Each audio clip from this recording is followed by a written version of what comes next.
पाकिस्तान के किसी भी प्राइम मिनिस्टर की इतनी ज़रूरत नहीं है।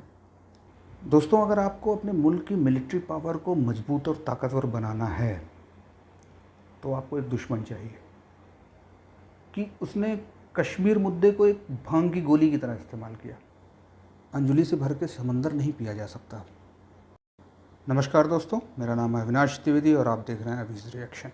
दोस्तों, पिछले वीडियो में हम लोगों ने चर्चा की भारत पाकिस्तान के बीच कश्मीर विवाद पे, या आप कह सकते हैं कि हमने चर्चा की पार्टीशन के बाद कश्मीर की हिस्ट्री पे।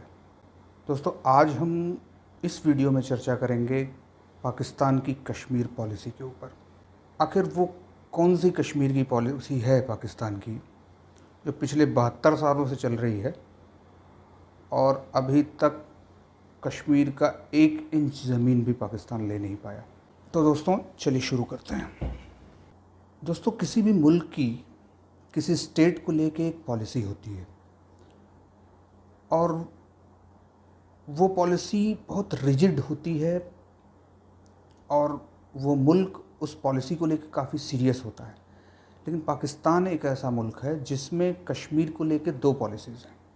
एक पाकिस्तान के अंदर कश्मीर की पॉलिसी और दूसरी पाकिस्तान के बाहर कश्मीर की पॉलिसी। तो आज हम दोनों पॉलिसीज़ की चर्चा करेंगे। दोस्तों, पाकिस्तान में जो सबसे पावरफुल अदारा है ना, वो है पाकिस्तानी फ़ौज। डायरेक्टली इनडायरेक्टली पूरे पाकिस्तान को अगर कोई कंट्रोल करता है तो वो है पाकिस्तानी फ़ौज।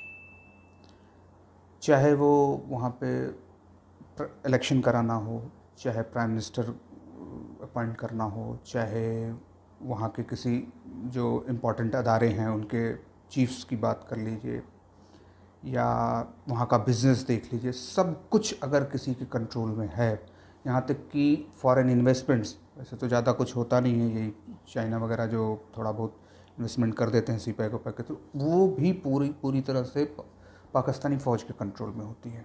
पाकिस्तान के किसी भी प्राइम मिनिस्टर की इतनी ज़रूरत नहीं है कि वो फ़ौज के ख़िलाफ़ चला जाए और पाकिस्तान में रह जाए। फ़ौज उसे रहने ही नहीं देगी, या तो मार देगी या जेल में भेज देगी। पाकिस्तान में जमहूरियत का सबसे बड़ा नाम था जुल्फ़िकार अली भुट्टो। जुल्फ़िकार अली भुट्टो को लाने वाला कौन? Field marshal Ayub Khan. और जैसे ही फ़ौज को ये लगा कि जुल्फ़िकार अली भुट्टो के पर निकलने शुरू हुए हैं, उसको टांगने वाला कौन? जनरल ज़ियाउल हक। ये तो हाल है वहाँ के पॉलिटिकल इस्टेब्लिशमेंट का। अभी के जो वज़ीर आज़म इमरान खान साहब हैं, वो भी जनरल बाजवा के आगे पीछे घूम रहे हैं। अच्छा, ये नई बात नहीं है, ये कोई नई बात नहीं है, हमेशा से ऐसे होते आ रहा है। ये मुल्क 72 सालों से ऐसे ही चल रहा है और चलता जा रहा है। पाकिस्तान की फ़ौज मुल्क की दिफा करने के अलावा सब कुछ करती है। वो बिज़नेस करती है, वो फॉरेन पॉलिसीज़ बनाती है, वो पाकिस्तानी इकोनॉमी पे लेक्चर देती है। अगर वो कुछ नहीं कर पाती तो वो जंग नहीं लड़ पाती। हाँ, 2 मुल्कों के बीच जंग हो रही होगी तो उसमें दलाली ज़रूर कर लेती है, जो उसने अफ़गानिस्तान में किया। खैर, हम लोग आते हैं अपने मुद्दे पे। दोस्तों, अगर आपको अपने मुल्क की मिलिट्री पावर को मजबूत और ताकतवर बनाना है तो आपको एक दुश्मन चाहिए, क्योंकि जब तक आपकी किसी से दुश्मनी नहीं होगी, आपकी मिलिट्री पावरफुल नहीं हो सकती। और पाकिस्तान का वो दुश्मन इंडिया है और उस दुश्मनी की वजह है कश्मीर। और अपनी इसी सो कॉल्ड दुश्मनी के नाम पे 72 साल से पाकिस्तानी फ़ौज पल रही है। कश्मीर पाकिस्तानी फ़ौज के लिए एक दूध देने वाली गाय है। तो ऐसी कंडीशन में फ़ौज तो कभी नहीं चाहेगी कश्मीर का मुद्दा सॉल्व हो। अगर हाइपोथेटिकली मैं बोल रहा हूँ, हालांकि ये संभव नहीं है, लेकिन अगर उनको कश्मीर मिल भी जाए तो भी पाकिस्तानी फ़ौज ये नहीं चाहेगी कि कश्मीर का मुद्दा रिज़ॉल्व हो। क्योंकि भाई, जो पाकिस्तानी फ़ौज के बड़े बड़े जनरल्स हैं जो आज अरबपति बने घूम रहे हैं, वो किस बल पे? सिर्फ इस कश्मीर की वजह से, कश्मीर की मुद्दे की वजह से। अगर कश्मीर का मुद्दा रिज़ॉल्व हो जाए तो फिर पाकिस्तान को क्या ज़रूरत है फ़ौज की? कोई ज़रूरत नहीं। क्या ज़रूरत है इतने भारी भरकम तोप, गोले, मिसाइल्स, एटमी बम्स, इन सब की क्या ज़रूरत है? कोई ज़रूरत नहीं, क्योंकि अगर आपका दुश्मन ही नहीं है, आपके पास ऐसी कोई डिस्प्यूटेड बात ही नहीं है, डिस्प्यूटेड मुद्दा ही नहीं है जिसके लिए आपको इन चीज़ों की ज़रूरत पड़ सकती है, तो क्या ज़रूरत है इन सब चीज़ों की? तो पाकिस्तानी फ़ौज तो बेरोज़गार हो जाएगी। अब आप सोचो, पाकिस्तानी फ़ौज के लिए कितना मुश्किल काम है। वो ये जानती है कि वो कश्मीर ले नहीं सकती। भाई, एक आदमी किसी से भी झूठ बोल सकता है, लेकिन अपने आप से तो झूठ नहीं बोल सकता।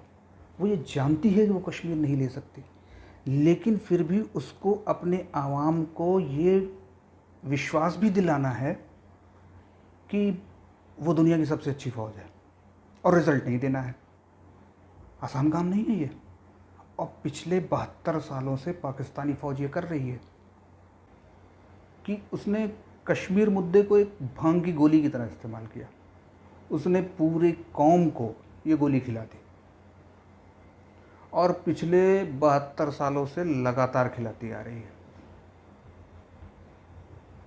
कश्मीर बनेगा पाकिस्तान, कश्मीरियों से रिश्ता क्या, ला इलाहा इल्लल्लाह, कश्मीर हमारी सहारग है।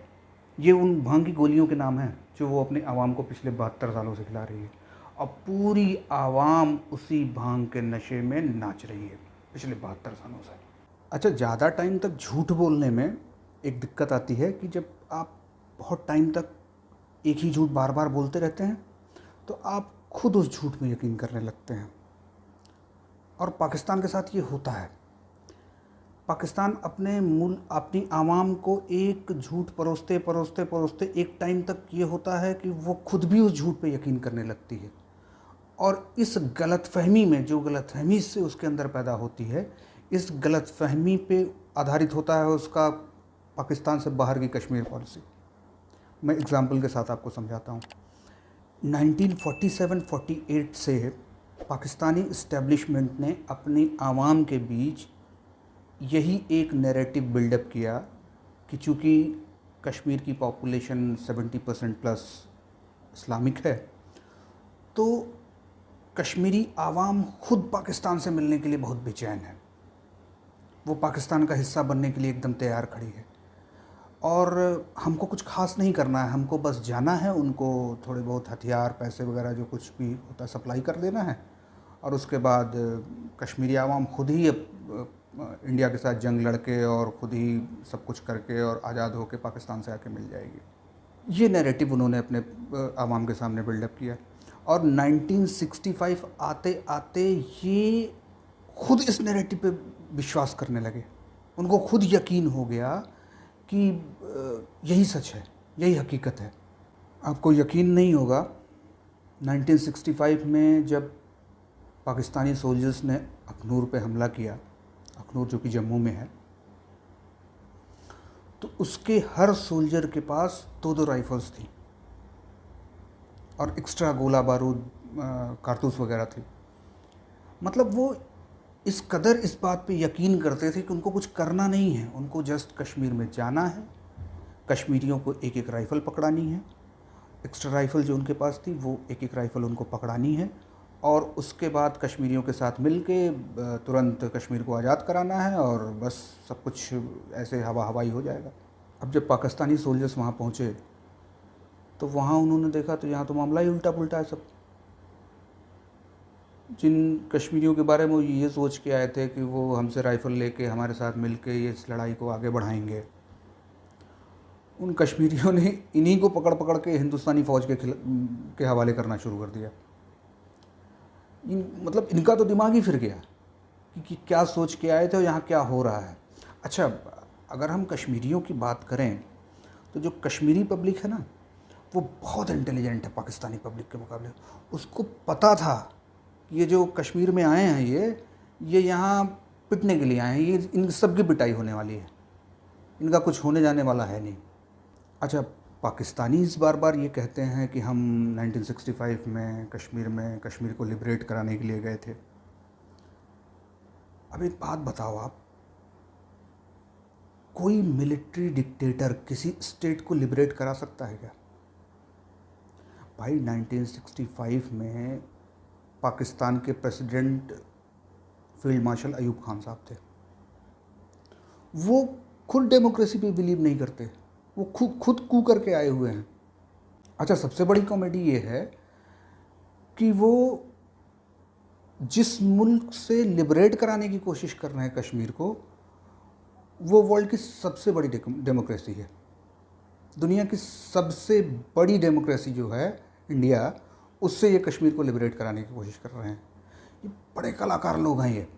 तो 1965 के बाद पाकिस्तान को ये पता चल गया कि उसका इस्लाम का कार्ड तो कश्मीर में नहीं चलने वाला, और ना ही इंडिया से लड़ के वो कश्मीर ले सकता है। ये बात उसको 1965 में क्लियर हो गई।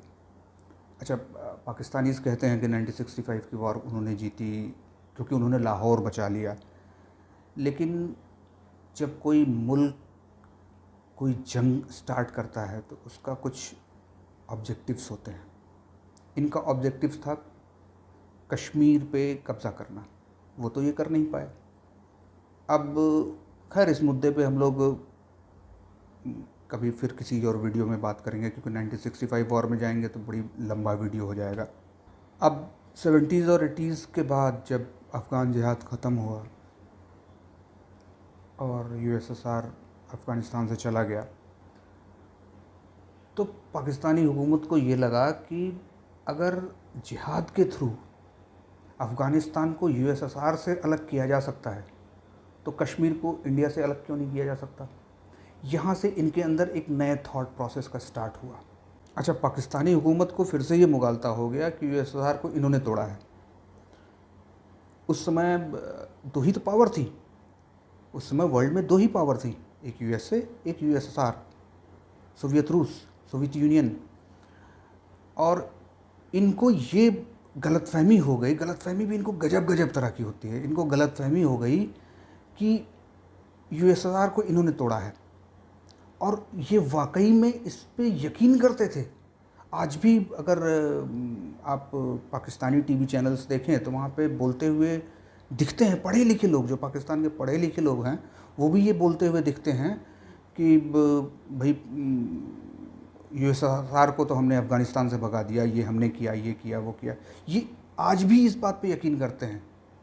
इनकी मतलब पराकाष्ठा है बेवकूफ़ी की। तो अफ़गान जिहाद के बाद जब यूएसएसआर अफ़गानिस्तान से चला गया, तो जो जिहादी बच गए थे, अफ़गानिस्तान में रह गए थे, जो सारी दुनिया से इकट्ठा करके लाए गए थे यूएसएसआर से लड़ने के लिए, उनके पास तो कोई काम रहा नहीं, क्योंकि उनके पास अब कोई टारगेट रहा नहीं। भाई यूएसएसआर तो वहाँ से चला गया। तो पाकिस्तान ने क्या किया, उन्हीं अफ़गानी जिहादियों को कश्मीर में इन्फिल्ट्रेट करने की कोशिश करने लगे, और इसको और सारी दुनिया के सामने ये चिल्लाना शुरू किया कि कश्मीर में आर्म स्ट्रगल चल रहा है। अरे भाई, आर्म स्ट्रगल उसे बोलते हैं कि जब कोई पूरी की पूरी आवाम हथियार उठा लेती है अपनी हुकूमत के ख़िलाफ़, और मिलिटेंसी उसे बोलते हैं कि जब 10, 20, 30 लोग हथियारों के साथ आते हैं और आवाम को बरगलाने की कोशिश करते हैं। तो पिछले 20-30 सालों से पाकिस्तान की जो पॉलिसी है कश्मीर के लिए, वो यही है कि मिलिटेंट्स को कश्मीर में भेजो, कश्मीर को अस्थिर करने की कोशिश करो, और इंडियन आर्मी का ये काम है कि उन मिलिटेंट्स को ठोको और ठोक के उनको ख़त्म करो। अब 5 अगस्त के बाद जब धारा 370 और 35 से हट गया, तो पाकिस्तानी फ़ौज को तो पाकिस्तान में ही सिर छुपाने की जगह नहीं मिल रही, और वो यही चिल्लाती फिर रही है कि हम किसी भी हद तक जाएंगे कश्मीर के लिए, हम किसी भी हद तक जाएंगे, कुछ भी करेंगे। अब 5 अगस्त के बाद जब धारा 370 और 35 से हट गया, तो पाकिस्तानी फ़ौज को तो सिर छुपाने की जगह नहीं मिल रही पाकिस्तान में ही, वो यही चिल्लाते फिर रहे हैं कि हम कश्मीर के लिए कुछ भी करेंगे, बट ये कुछ कर नहीं सकते, इनके बस का कुछ नहीं है। और वैसे भी कश्मीर का चैप्टर क्लोज़ हो गया है। अब ये चीखना चिल्लाना, जो कुछ भी रह गया मातम मनाना, ये मनाते रहेंगे, कर ये कुछ नहीं पाएंगे। अच्छा, ये भी जानते हैं, ये खुद भी इस बात को जानते हैं कि ये कर कुछ नहीं सकते। रही बात इनके ये चीखने की कि हम कश्मीर के लिए कुछ भी करेंगे, तो सबको पता है कि अंजलि से भर के समंदर नहीं पिया जा सकता। इनको भी समय के साथ पता चल जाएगा। तो आज का वीडियो हम लोग यहीं समाप्त करते हैं, फिर मुलाकात होगी आपके अगले वीडियो में। तब तक के लिए इजाज़त दीजिए। जय हिंद।